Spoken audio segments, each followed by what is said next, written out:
look at my chives. This is my chives. Green onions. I don't know if they call them green onions or not, but I call them chives. It is an onion.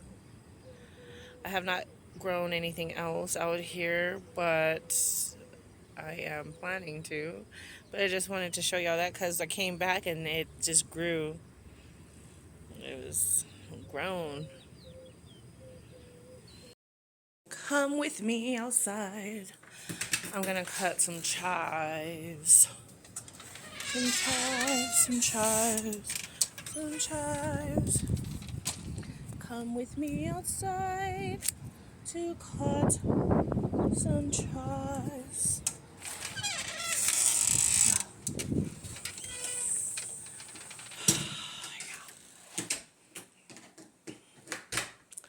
We are making a ramen noodle. A ramen noodle. Let's get the stand. The stand.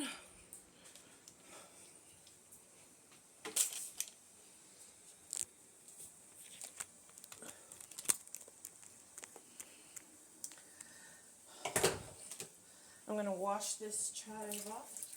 I have tomatoes and I have a chive. And that's what I got. And that's what I'm gonna put into this ramen. I just felt like making a ramen. I don't know. Of course. So I was gonna make a mess. Right. We just laugh it off. Laugh it off. Laugh it off.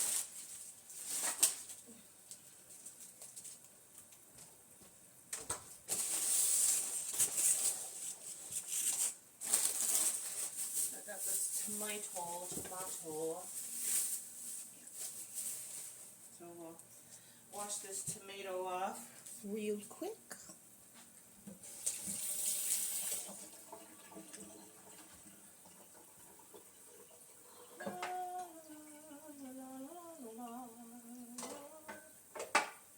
What to use?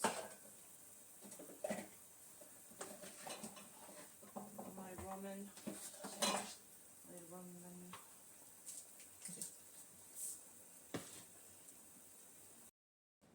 So I was cooking, but my daughter, she called, so I did cut up some tomatoes.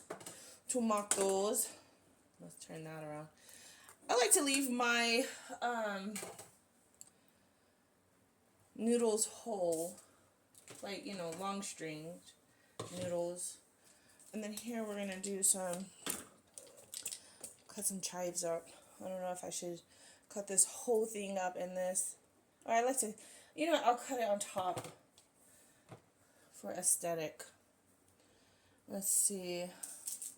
Let's pour some of this water out. Yes, we bought chopsticks. All kinds of chopsticks. These are the ones right here that I'm using. We also have metal ones too. We invested in chopsticks because that was one of our goals, to learn how to use the chopsticks. Let's see, do we have paprika? A little paprika. Let's see, is that paprika? Where is the paprika at? Might not have none. Oh, this is paprika.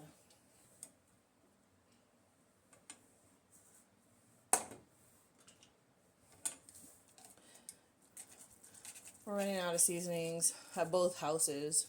We're gonna have to parsley. I'm gonna go buy some parsley. You know, the basics, garlic and all that good stuff. Oh yeah, I do got garlic in the fridge. Huh. We got it, we gonna use it. I'm using chopsticks to try to get it in there. That should be enough. We don't need much. And this is the one. This is the kind we have. I love produce. That's garlic and water.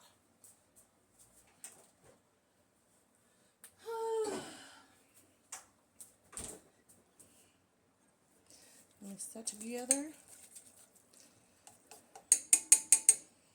Pour that in our bowl.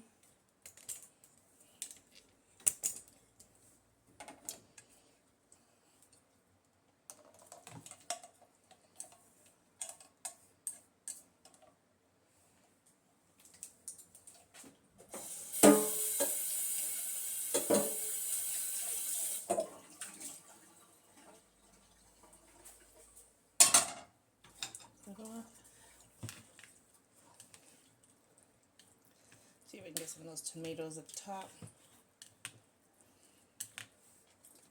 Dice, dice, dice. Dice, dice, dice.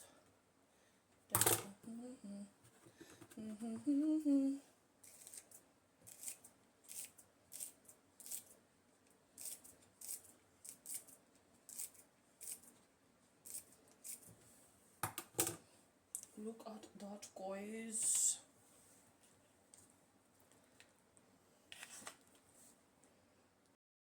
Book of the day, Holy Spirit and mental health. Also, I've also been off with the science of success. All right, guys, let's randomly open a page through each of these books, because I'm reading this one, The Science of Success, and Holy Spirit and Mental Health. This one just came in today. My daughter brought it home. Someone gave it to her, and of course it's about mental health, so I'm skimming through that. Okay, so let's see. In The Science of Success, I was reading about the super laws, and I was at the law of cause and effect. Let's see.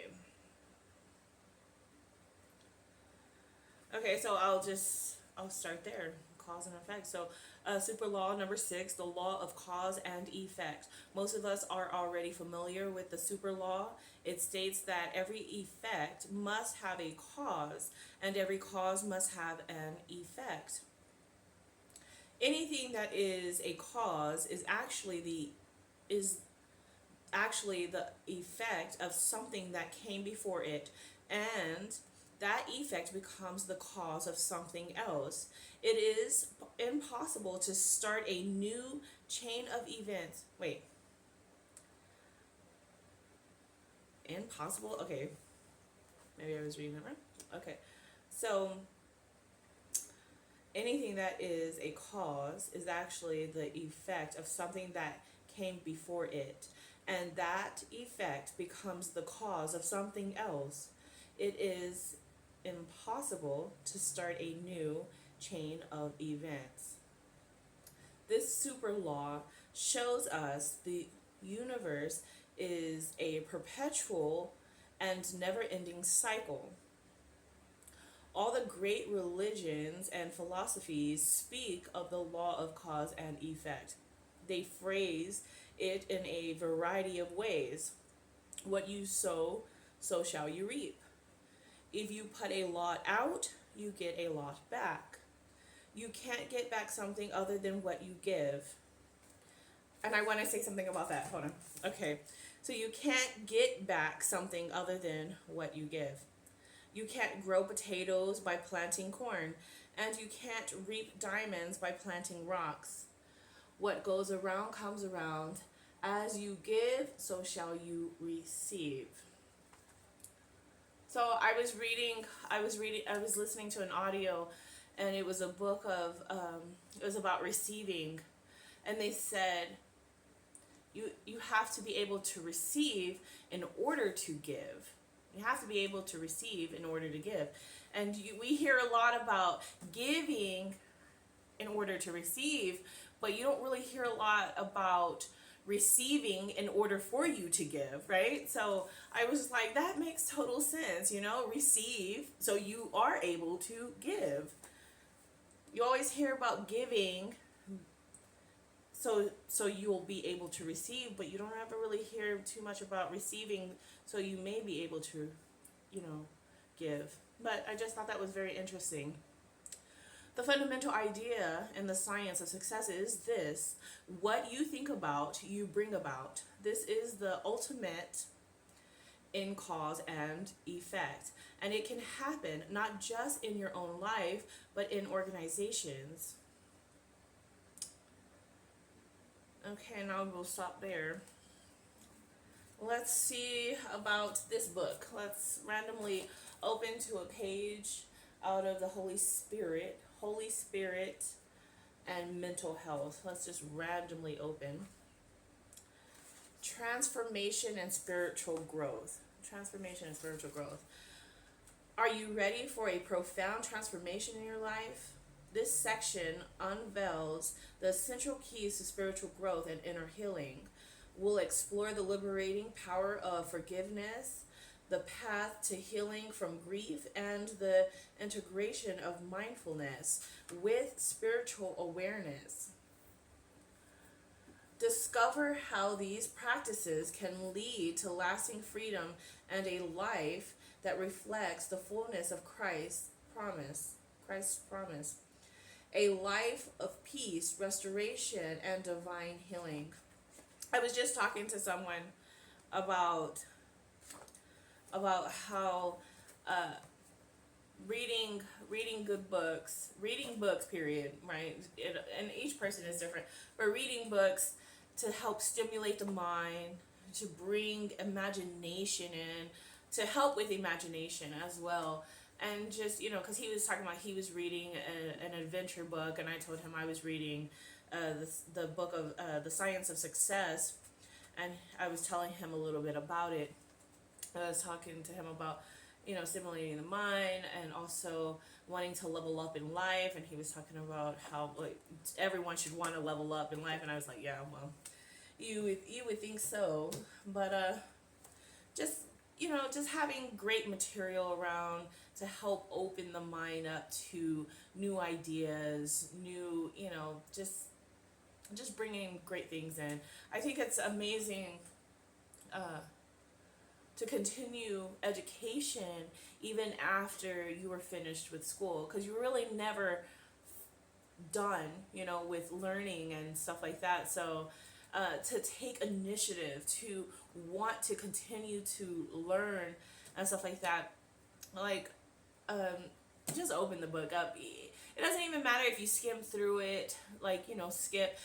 I know most people say start from the beginning and then work your way to the end, but my method is slightly different. But at least the main point is I'm opening books up, right? I'm opening books up, and I'm opening my mind up to new ideas, stimulating the mind, and also I'm leveling up and growing. And so therefore I just think it's amazing how some of us, or how we just continue our education even after we are done with schooling, right? To be able to open up a book and just really still learn. But then other people have different ways, but something really opens up within self when you're opening up that book, You know what I mean, Jelly Bean?